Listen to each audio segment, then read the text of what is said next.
Good evening, everyone. You're listening to the triumphant return of Red Pill 78. I am the corruption detector, and I am back from the dead. You can hear my voice. I am still not 100%, but I am now at the point where I can effectively communicate again and make a video. I've missed you guys. I hope that everyone has had a great couple of days. I've been doing a lot of sleeping and basically drinking a lot of tea. That's basically all I can do. But I just wanted to say that I am very, very pleased to be able to join you all again and go over all of the exciting bits of news that we still have left on the table. We've got several different stories from the last couple of days, a couple of posts sent over by my good friend Breaking Spectre, also some video of the tanks arriving in Washington, D.C. from my good friend Methods. We've also got updates on Hunter Biden and his very, very scandalous relationship with the Chinese. And then finally, an update on the tragic submarine accident which took place involving Russians and potentially also involving Americans and the Chinese. So we're going to get right into it. First of all, though, we have a brief word from my sponsor, and I'll be right back. A unanimous act of Congress has sparked a $270 billion windfall across America. Have you guys requested your $1,818 check yet? Well, a new law from Congress has created this windfall. It's a lot like Social Security, but you don't have to be retired. And you can grab up to 24 of these a year. It's all part of a brand new income program, and it's explained in detail in a video at www.superpowerchecks.com. All you gotta do is sign up for the distribution list, and they show up in your mail without lifting a finger. Thousands of Americans are celebrating these paydays, and now you can too. Just go to www.superpowerchecks.com, watch the educational video. It's completely free. Remember, the information is free, and by supporting my sponsors, you support this channel. All right, so we all know what tomorrow is. It is the 4th of July, and there is set to be a spectacular parade brought to you by President Donald Trump and our friends and neighbors in the U.S. Armed Forces. And tanks are arriving in Washington, D.C. for the great 4th of July celebration. The Army tanks arrived in Washington, D.C. on Tuesday for President Trump's great Independence Day parade. The tanks arrived by train in Washington, and they are going to be ready and set up for that celebration on Thursday, tomorrow. The president wants the National Park Service to work with the military to station tanks and other armored military vehicles on the National Mall in Washington, D.C. for the scheduled July 4th address to the nation. Last year, 100 far-left activists vowed to lay down in front of the tanks in the parade. Just ridiculous. Let's go ahead and take a look at a video brought to you by Methods.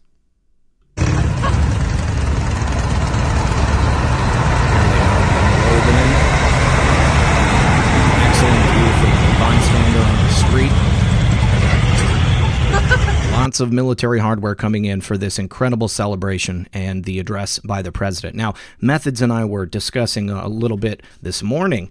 What could this also be doing? This would be an excellent way for the president to move all this military hardware into D.C.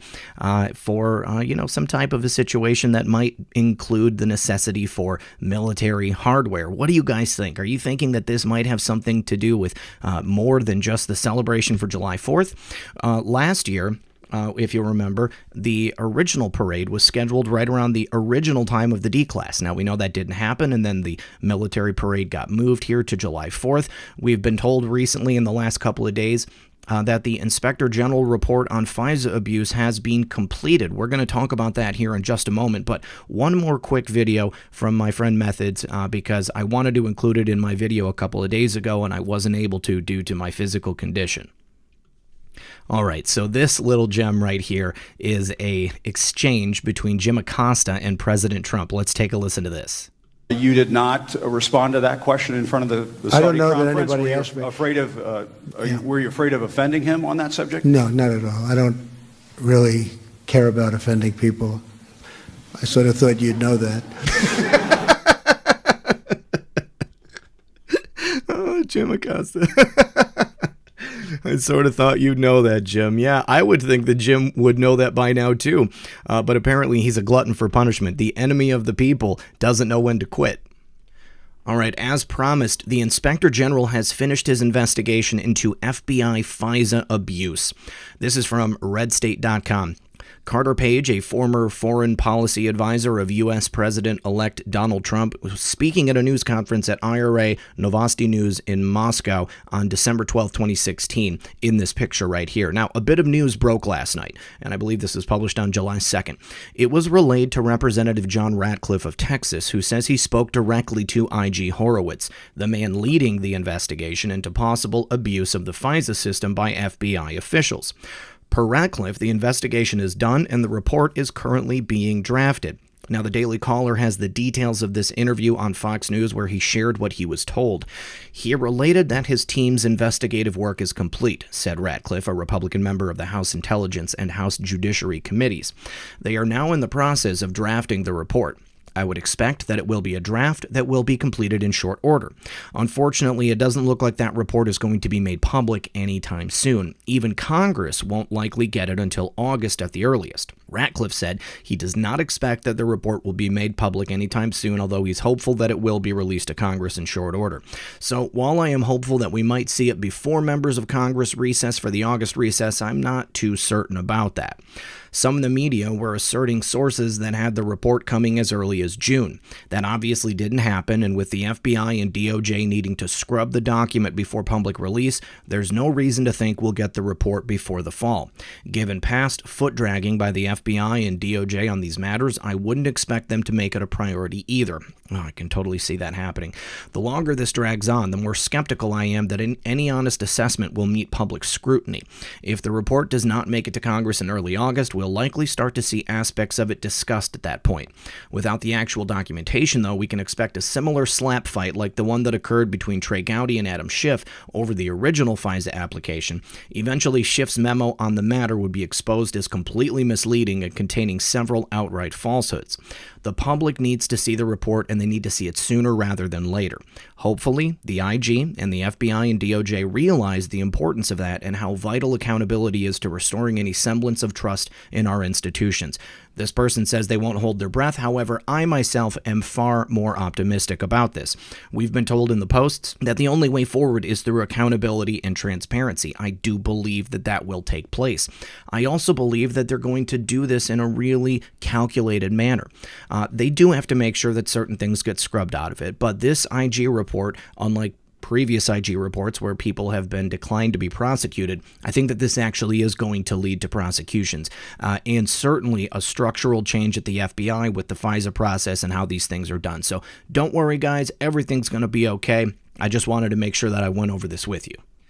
Now, very, very disturbing information coming out from the boards. On the 30th of June, some Radical Anon wrote that they were going to take out the president on July 4th with a high-powered munitions vehicle, shall we say. And then they tagged it with "Where we go when we go out," obviously trying to implicate the movement in this post. Now, this could totally be just some jerk from Lefty Pole going onto the board and putting this stuff out there, trying to cause a big stir, but it could also be a credible threat. Now, in response to this, there were some people that were, definitely watching. And right here it says, U.S. Secret Service Anon here. We will indeed change your mind. Nice ISP you have there. So I don't know that this is actually U.S. Secret Service Anon. This could just be also somebody just saying that they are. But I also do believe that President Trump's inner circle and people in the Secret Service are indeed watching the boards, and they're keeping an eye out for radicals such as this last poster. And if that is the case, then they would definitely be watching. They would have the ability to track that person down, and they would be able to go after them.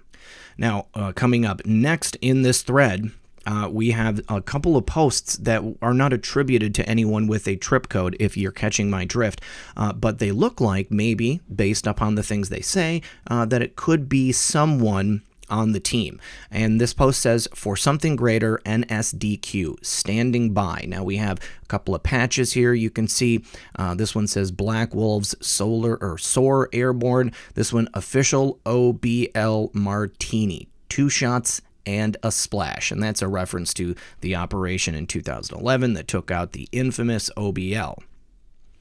Now, we're going to get into some deeper digs on those unattributed posts right here in this article from Neon Revolt. And he asked the question, is a clandestine, our favorite Anon, lurking on the boards? And here are some additional posts that talk about some of these same things, but there's a couple more in here.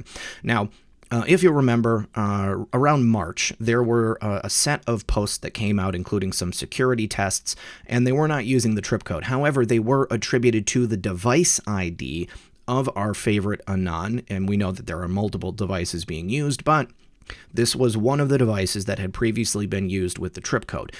The only person who could post with that device ID is the person using that same device that had posted with the trip code before. So our favorite Anon has a history of posting on the boards with the trip code generally, but also not with the trip code. So there are many, possibly a slew of other posts floating around out there with don't have the trip code, and we don't entirely know what they are. Now, Neon Revolt says sometimes we get a good idea. Device IDs are definitive proof because no one can post from the same device as our favorite Anon, and sometimes the content of particular drops is compelling enough to make Anons wonder if this was really our favorite Anon posting, just minus the trip code. We have several instances from the past few days of potential clandestine Anon posts, and I wanted to track them here on my site so that the wider community was aware. If you follow me on Gab, you've already seen this, but yeah, wanted to make sure that everyone saw these today. So this is actually a post that Methods had sent me, and I did this in my last video on Sunday. This is from the DMZ. This is a much clearer version of that picture. You can see that we've got several which appear to be Americans here standing at the DMZ, and that says, stay ready. So this definitely makes me think that this is someone or a group of people from Trump's team, maybe perhaps with the Secret Service, perhaps with another type of intelligence agency, and they are standing ready at the DMZ.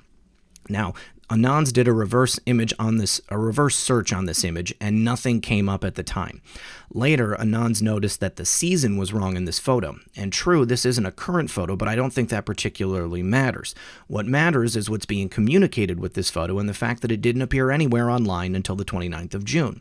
So what is the photo communicating? Read on for the next, we get 4 drops. Now here is the photo of the flags at the DMZ. It says, success, stay ready. This was right after Trump's historic meeting with Kim Jong-un, where he stepped into North Korea with all the cameras rolling. And here, I did cover that the other day. You guys would have seen that on Sunday. The poster, our potential clandestine Anon, then referred back to the DMZ post from yesterday with a bit of message clarification. And that was the post that I showed you that said, catch the red wave, failure was never an option, hang 10 ready. So people at the time mistook the hand gesture for Baphomet horns, but yeah, it's actually the relatively benign surf's up gesture. Or as our favorite Anon said here, hang 10. 10 days perhaps, that would be the 10th of July. Then they post the image again with some additional commentary, and this is the other one that I showed you. All this training, prep, travel for a LARP. Please, where we go one, we go all. And that was the end of the posts on day 2. Then on day 3, we got a few more posts with that familiar security test right there. Then the same ID makes this post, and we're not going to show this here because as soon as I talk about anything having to do with the next subject, I get my videos shut down immediately by YouTube. So what I want you guys to do is follow the link for this article in the pinned comment below the description. That is always where I post my links. I've had a lot of people asking me the last couple days where the links are. That's where they always are. So check that out. And go read the rest of this article yourself. Give Neon Revolt some support. He is a brilliant researcher. He's a great guy personally, and I had a really great time when he came on the show. Hopefully in the near future, I'll be doing another show with Neon, and you guys will get to hear some more about him. All right, next, Hunter Biden has admitted to taking a diamond bribe from a shady Chinese businessman, but the media is completely silent about it. Not a surprise, because it's always okay when a Democrat does it. Not to say that Donald Trump or his family would ever take a bribe in the form of diamonds from a Chinese businessman, because President Trump and his family knows that that's totally wrong. Joe Biden's son, Hunter Biden, gave an interview to The New Yorker earlier this week and spoke very candidly about his drug and alcohol abuse. and also about his foreign dealings while his daddy was the vice president of the United States. In a shocking admission, Hunter Biden, 49, told The New Yorker that he once accepted a diamond bribe from a shady Chinese business tycoon in exchange for his powerful contacts in the U.S. The 2.8 carat diamond was reportedly worth $80,000 and was sent to Hunter in 2016 in exchange for help making contacts in the liquefied natural gas industry in the U.S. Hunter was on the board of the World Food Program USA, a nonprofit that generates support for the UN, World Food Program, and he had hoped that Yi would make a large aid donation. At dinner that night, they discussed the donation, and then the conversation turned to business opportunities. Hunter offered to use his contacts to help identify investment opportunities for Yi's company, CEFC China Energy, in liquefied natural gas projects in the United States. After the dinner, Yi sent a 2.8 carat diamond to Hunter's hotel room with a card thanking him for their meeting.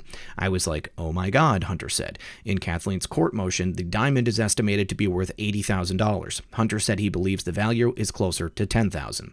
When I asked him if he thought the diamond was intended as a bribe, he said no. What would they be bribing me for? My dad wasn't in office. Hunter said that he gave the diamond to his associates and doesn't know what they did with it. I knew it wasn't a good idea to take it. I just felt like it was weird, he said. And here's a tweet from Paul Sperry talking about the fact that he was taking bribes from them. Now, despite this admission, there has been a virtual media blackout over it. No social media outrage, no Twitter hashtags, no call for an investigation, crickets. Imagine if Eric Trump or Don Jr. accepted a $80,000 diamond from a shady Russian businessman in exchange for their powerful DC contacts because of their well-connected father. The media would be calling for their heads on a pike, like Ned Stark. But Hunter Biden can be bribed with diamonds by a Chinese businessman, receives a $1 billion equity deal from the Bank of China, and wheel and deal in Ukraine without any blowback. Meanwhile, the Democrats are vigorously investigating whether Trump violated the emollients clause of the Constitution because he owns a hotel a few blocks from the White House. Give me a break. This is a stark example of the things that Democrats are able to get away with and the things that the Trump family are being accused of. It's quite clear, once again, that this is a play directly from the Democrat playbook. What they do is they accuse other people of doing exactly what it is they do. They put the light on another person. They accuse them. There's a big investigation. Sometimes it works. Sometimes they're able to plant evidence. Sometimes they're able to prosecute people.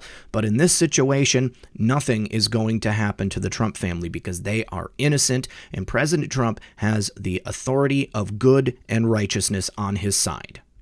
Now, just a couple days ago, this actually would have been yesterday, I believe, Vice President Pence's plane was called back to D.C. for an unspecified emergency. He was on his way to New Hampshire for a rally, and apparently as soon as he got there, the plane was ordered to turn around. There hasn't been any specific word about why Vice President Pence was called to the White House for this emergency. Now, I've had a couple of people email me and ask if President Trump had had a heart attack or if there was some type of an attempt on his life. I'm going to go and check after we go through this and see if the president has been tweeting. I haven't been on Twitter very much. I've just been laying in bed. But there was something interesting that happened yesterday.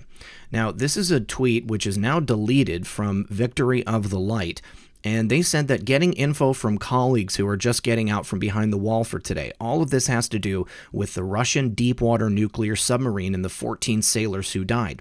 There's a legitimate fear right now the sub was sabotaged and commandeered with the full payload. Now, what is this about? Well, there was an accident that took place on a Russian submarine. There was a fire, and there were 14 Russian naval officers or Navy guys who were killed in the incident. Now, the report is saying that there is no abnormal radiation levels that have been detected, and this says that Putin is sending his defense minister to visit Severomorsk, the home of a Russian Navy base that housed the Losharik, following Tuesday's submarine accident. And in what will come as a relief to everybody who feared Russia might be on the brink of a Chernobyl 2, Norwegian officials reported they have discovered no unusual levels of radiation near the accident. Now, Russia's defense minister has confirmed to Interfax and TMZ TASS that 14 Russian Navy crew members have died as a result of a fire on one of its deep-sea research submersibles. The accident is reported to have occurred in Russian territorial waters while the crew was carrying out a survey on July 2nd, and though little information has yet been given, it's believed that the sailors died as a result of smoke inhalation. Not all that uncommon. If there is going to be a fire on a sub, that's an airtight thing, you guys, and I would imagine it wouldn't take very long for those guys to die of smoke inhalation. But I am kind of surprised. I would think that they would have some type of fire suppression systems on the sub. Now, the submersible is reported to be currently at a Russian Navy base in the northwestern city of Severomorsk, and the incident is the subject of an ongoing investigation. The AP is saying that the fire broke out on Monday while the submersible was in Russian territorial waters. The sailors extinguished the fire and the ship has since returned to port. But I don't know. I don't know how many people were on there. Looks like... I'm sorry. I don't know how many people were on the sub, but 14 have died. The main base of Russia's northern fleet is located at Severomorsk in the Murmansk region. In 2000, the Kursk submarine was destroyed by an explosion in the Barents Sea, among Russia's most devastating naval accidents, and there were 118 crew members that were killed at that time. This is an example of a Russian submersible which is made for 3 crew members, so obviously it's quite a bit larger of a submarine, more like something like this. Now, there's some additional coverage here from TASS. This is a Russian outlet, and it's saying that, of course, there was a fire. The 14 sailors were killed, but the fire was extinguished thanks to the self-sacrificing actions of the team. Now, the cause of the incident, as I stated, is still being investigated, and we're going to have to see what happens. Now, this report right here is from the Hal Turner radio show, and they are saying that an American submarine was torpedoed and sunk off the Alaska coast. So I tend to think that this might be a bit of conflation because they're also reporting 14 crew members killed, but this was apparently a submarine that was operating off the coast of Alaska, and they torpedoed and sunk during a firefight with a Russian submarine after the American sub intercepted them in American waters. Now, the Russian sub allegedly sustained heavy damage in the fight with upwards of 14 crew killed, but made it back to its base in Russia. So, now this is saying I have calls into the Pentagon and to my intel sources seeking to confirm or deny this information. But it's saying that emergency meetings have been taking place in the White House, with Vice President Pence being called back, having to cancel his scheduled trip to New Hampshire. As Pence was being called back, word broke in Russian media that Russian President Vladimir Putin canceled a public event that he had long scheduled and diverted immediately for a meeting with his defense minister. At that meeting, both Putin and the defense minister summoned the general secretary of the Russian armed forces to the meeting. While that was taking place, the European Union headquarters in Brussels, Belgium, called an emergency meeting of the EU National Security Council, and separately, the British government called a Cobra meeting for its government. This is a developing story. Let's take a look at an update. Russian President Vladimir Putin has ordered the country's defense chief to travel to a northern naval base to conduct a probe after a fire on a deep-sea research submersible killed 14 crew members. Hal Turner is remarking a fire caused by what? A firefight with a U.S. submarine. Putin on July 2nd called the incident a terrific loss and told Defense Minister Sergei Shoigu that to personally hear reports and direct the investigative committee to definitely establish the causes behind the tragedy. Putin's meeting with Shoigu came after the defense ministry said earlier in the day that 14 sailors were killed when a fire broke out on July 1st aboard a submersible carrying out research work. Now, Hal is obviously calling this into question. I have not heard anything about a U.S. submarine that has been shot and taken out, or any U.S. naval officers or crew members being killed. But he is saying that he's getting updates and intel from people inside this world right here. So he says that an unnatural mobilization at U.S. and Western military bases in the Persian Gulfs and in the Gulf states is taking place. Also, gold bullion spiked by $40 per ounce in the final hours of trading today. Don't know that that has anything to do with it. But he says that it's worth noting that a few U.S. wars have started because of a sunken ship, and he goes on to list several of them. including the War of 1812. I can see that right there. Now, from an update just today at noon, it says Kremlin says details of a fire that killed 14 crew on a deep-water submersible will not be made public because they include classified information.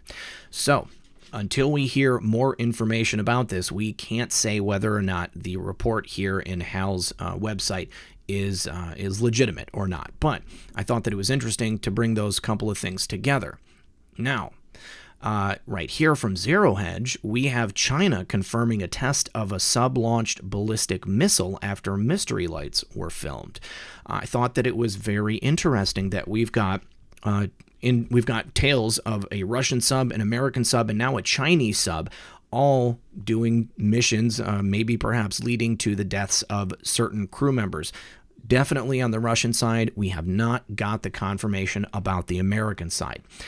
If that is happening, then I would think that it would have been an FF and it was some type of a diversion to take us away from anything that was supposed to take place on July 4th. We know that anytime we get close to something happening, the cabal likes to throw in a monkey wrench into the engine and make it difficult for anything to actually take place, taking the attention away to something else. We've seen that on many different occasions. But this time, is China involved? This reminds me of the missile that we saw being deployed off of Whidbey Island that one time when President Trump was flying, and the Air Force One was in danger of being hit. But of course, they changed the route and the missile was taken out. Now, one last thing. Yesterday, Cloudflare went down because they said they had bad software, and the internet in many places was completely down for about an hour. Now, a lot of different websites went down, including the Gateway Pundit, one of my favorite news sources, and there were many other websites that had to go down as a result. Cloudflare was saying they had a massive spike in CP usage caused by primary and backup systems to fall over, and it impacted all their services. No evidence yet of an attack. But the shutdown service responsible for CPU spike and traffic was back to normal levels. They're digging into the cause, but everything appears to be normal now. But very interesting that this happened, and a lot of websites on the internet had to go down as a result. All right, folks, I think that is all I have for you today. My voice is starting to fail. I'd like to thank everyone for joining me. As always, this has been Red Pill 78. I am the Corruption Detector, and this was your Red Pill News. Thank you so much. Good luck, everyone, and God bless.